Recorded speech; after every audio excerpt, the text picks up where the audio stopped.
Oman উপসাগর এবং ভারত মহাসাগরের উত্তরাংশে ক্ষেপণাস্ত্র যুদ্ধের মহড়া দিল ইরানের নৌসেনা। সে দেশের সরকারি সংবাদ মাধ্যম জানাচ্ছে, ইকতেদার 1404 নামে ওই নৌযুদ্ধের মহড়া হয়েছে।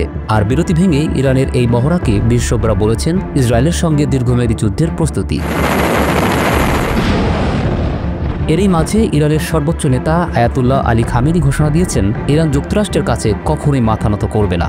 এই ঘোষণার কয়েকদিন আগে ইরানের প্রতিরক্ষা মন্ত্রী আজিজ নাসির জাদে জানিয়েছেন, ইরানের বাইরেও অনেক দেশে অস্ত্র তৈরির কারখানা স্থাপন করেছে তেহরান। ওমান উপসাগর আর ভারত মহাসাগরে দুদিনে মহড়া ইরানের নৌবাহিনী উন্নত প্রযুক্তির বিভিন্ন নৌক্রুজ এবং জাহাজ বিধ্বংসী ক্ষেপণাস্ত্র পরীক্ষা করেছে। সেগুলি ভূপৃষ্ঠ ও সমুদ্রের লক্ষ্যবস্তুতে সফলভাবে আঘাত হানতে সক্ষম হয়েছে বলে তেহরানের দাবি। যুদ্ধ মহড়ায় অংশ নিয়েছিল গাইডেড মিসাইল ক্রুজার জেনেভেহ এবং ডেস্ট্রয়ার গোত্রের যুদ্ধজাহাজ সাবালান। তারা পরীক্ষা করেছে নাসির গাদির কদর নামের বিভিন্ন পাল্লার ক্ষেপণাস্ত্রের।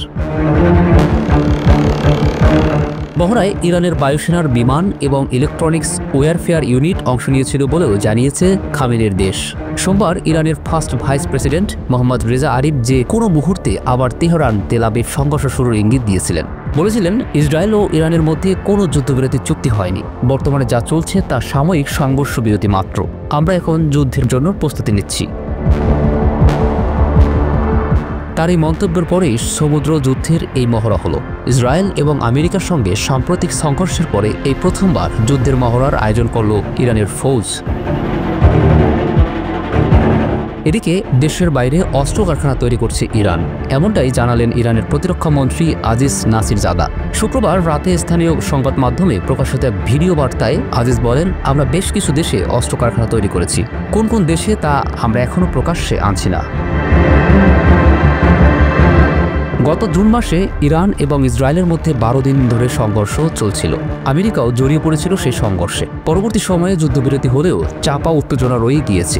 এই অবস্থায় ইরানের প্রতিরক্ষা মন্ত্রীর মন্তব্য যথেষ্ট তাৎপর্যপূর্ণ বলে মনে করছেন বিশ্লেষকরা। ইরান ইসরায়েলের মধ্যে যুদ্ধবিরতি হলেও আমেরিকা এবং ইসরায়েল উভয়েই ইরানের উপর চাপ দিয়ে আসছে। ইরান পরমাণু শক্তি বৃদ্ধির চেষ্টা করলে আবার ইরানে হামলার হুঁশিয়ারি দিয়ে রেখেছে দুদেশেই। পাল্টা হুঁশিয়ারি দিয়ে রেখেছে তেহরানও। বস্তুত জুন মাসে পশ্চিম এশিয়ার সংঘর্ষের সময়ে ইরানের ফোর্ডো, নাতানস এবং ইস্পাহান পরমাণু কেন্দ্রে হামলা চালিয়েছিল আমেরিকার সামরিক বাহিনী। তবে ওই হামলায় ভূগর্ভস্থ পরমাণু কেন্দ্রের কতটা ক্ষতি হয়েছে তা নিয়ে প্রশ্ন এখনও রয়ে গেছে। অনেকেরই দাবি, ওই হামলায় ইরানের পরমাণু গবেষণা হোঁচট খেলেও তা পুরোপুরি ধ্বংস করে দেওয়া যায়নি।